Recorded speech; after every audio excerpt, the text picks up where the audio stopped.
Hi YouTube, welcome back. Well, today I'm making my first round of sauce. First time too. Stay tuned.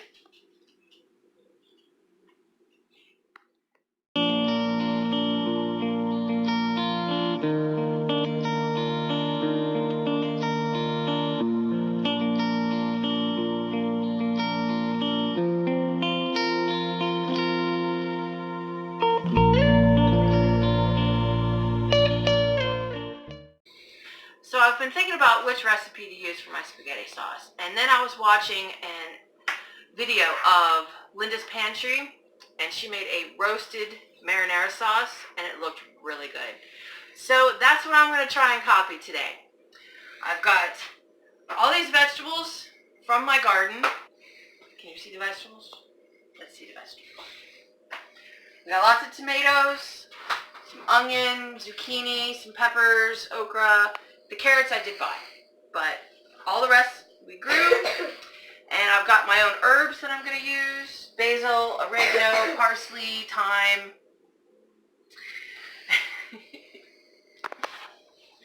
But first, we got to get these roasting in the oven, 400 degrees for an hour. So I'm going to get the bigger ones cut up, not the cherries, they can stay whole. But I'm going to get the bigger stuff cut up and on the pans ready to go, and then we'll bring it right back. Well, it took longer than expected, but I couldn't get really the cherry tomatoes on there. I think I'm going to add them in after they roast when I go to puree. And that way it'll give a little bit of a bright flavor with a roasted flavor. We'll see how it goes. But now we're just going to drizzle some oil on top and salt and pepper. In the video, Linda used olive oil. I don't have olive oil. So I'm just using the canola oil that I have. Trying to drizzle, not glop.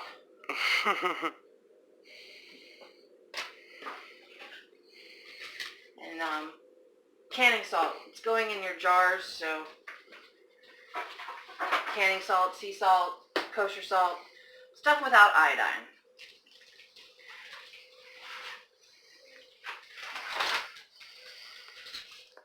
But that's all you do. I'm going to finish the other two pans, get them in the oven for an hour. Then we'll be back. Well, they're done. They're out of the oven.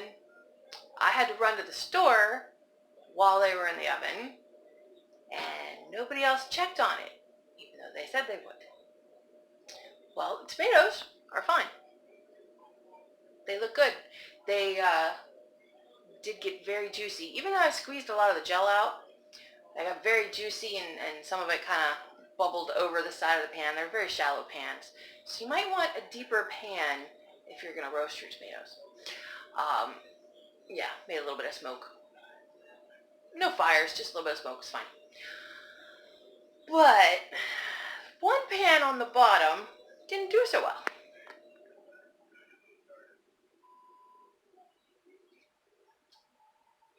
This carrot, it's like half carbon.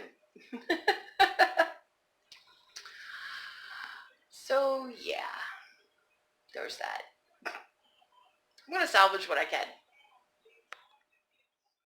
Well, the final verdict: my carrots were toast, my garlic was toast, the shallots, just the one bottom layer was toast, so I just peeled that off. Those were okay. The tomatoes were all fine, except the cherry tomatoes. There was only a little small handful of them in there.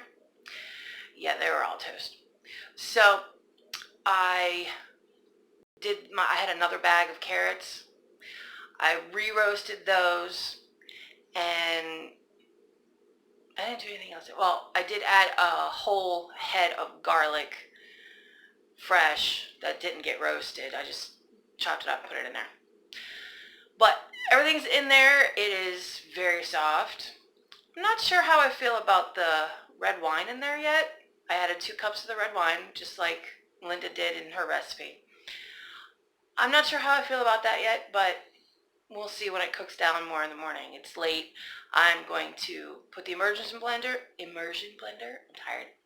I'm going to put the immersion blender in there, get it all smooth, and then put it on low for the night, and we'll check on it in the morning.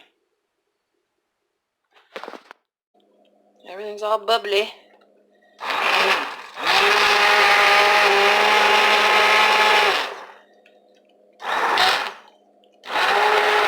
I'm always worried I'm gonna scratch my slow cooker up with this thing. It's just such a powerful little tool. I'm always up for learning new things, not necessarily like this, but apparently you should not use okra in a sauce like this, or at least not the okra I used, because it was too fibrous. And the fibers from the okra were actually stuck around the blade. I was thinking it would be alright since I was roasting it first and letting it cook for a couple of hours, but yeah, apparently not. So I pulled all that out, at least all the stuff that was actually really fibrous. There was only one of the okra that was kind of tough because it went like an extra day on the vine or on the plant, but the other ones seemed to be fine, I guess. But it is what it is. It tastes okay.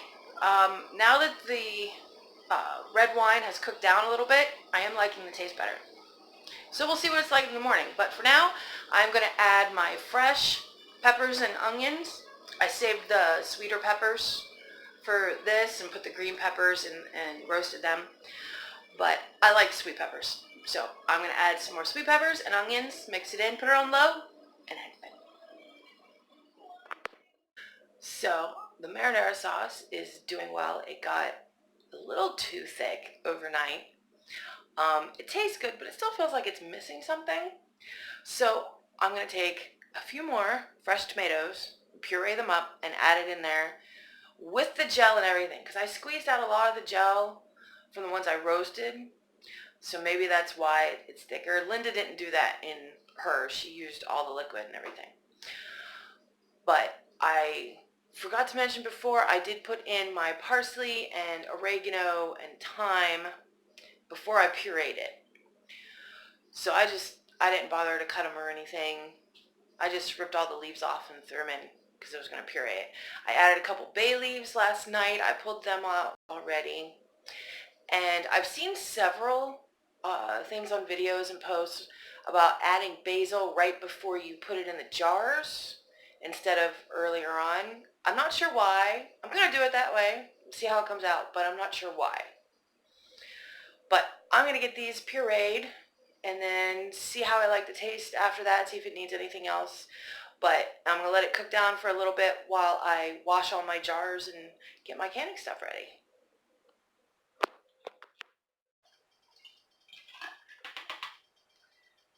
Going to leave a 1-inch headspace. Just make sure that there's plenty of room.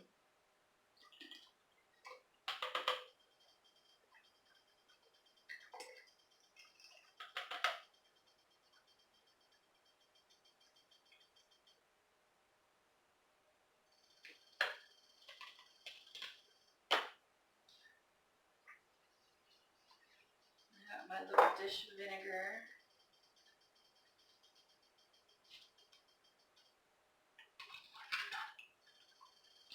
I do not boil my lids and rings, but I do put them in warm water.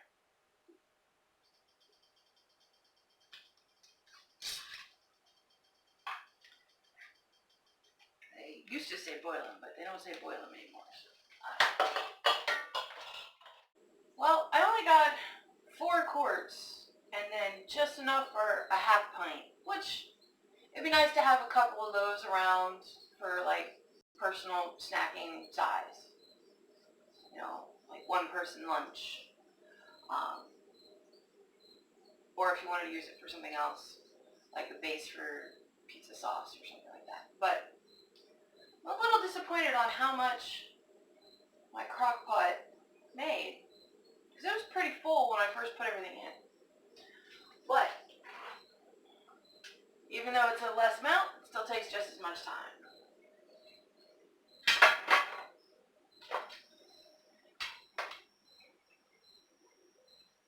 Gonna let it vent for 10 minutes, and then put our weight on. I'm using 10 pounds of pressure. And I'm gonna let it process for 35 minutes. See you back when it's done. So the 35 minutes was up. I moved it over to get it off the heat, and I left it alone. And I was sitting here working some other stuff, and it's, you know, still rocking and rolling, but it's slowing down. And then I heard this loud sound, and it actually shook the whole canner a little bit. And my thought was, well, I think maybe I lost my first jar. So after the pressure was all normalized, I opened it up.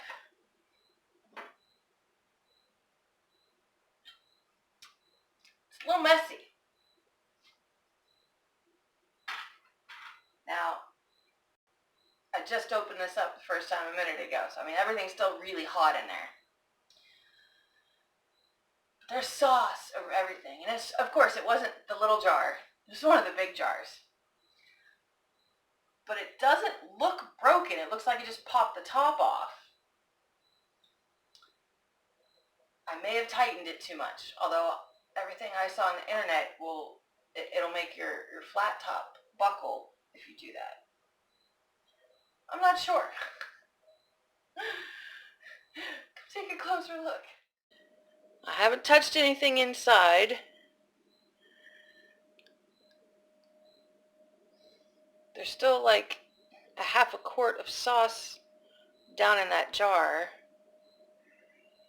But see, it doesn't look broken. I haven't pulled it out yet because everything's still really hot. And I don't want to put spaghetti sauce on my nice pretty purple towel. So, yeah.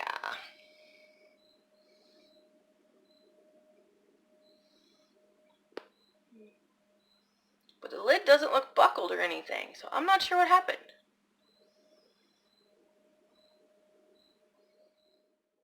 Well, the other jars seem fine. They're just really dirty. I did carefully wash off the bottoms so that I could set them on my nice towel without messing up my towel, but I didn't like lean them over anything. You don't want to mess with the seal until it's had enough time to properly seal. So I've got the bottoms wiped off so that they can sit on the towel, and they can stay there until tomorrow, and then we'll see how the rest seal. They seem to have already, though. I tried looking online to figure out what happened to the one jar, and I haven't found the answer, but doesn't mean I'll stop looking. If I figure it out, I will put it in the description below. But anyway, that's my first round of spaghetti sauce. Thanks for watching. Remember, life is always an adventure. Thanks for joining me in mine. God bless.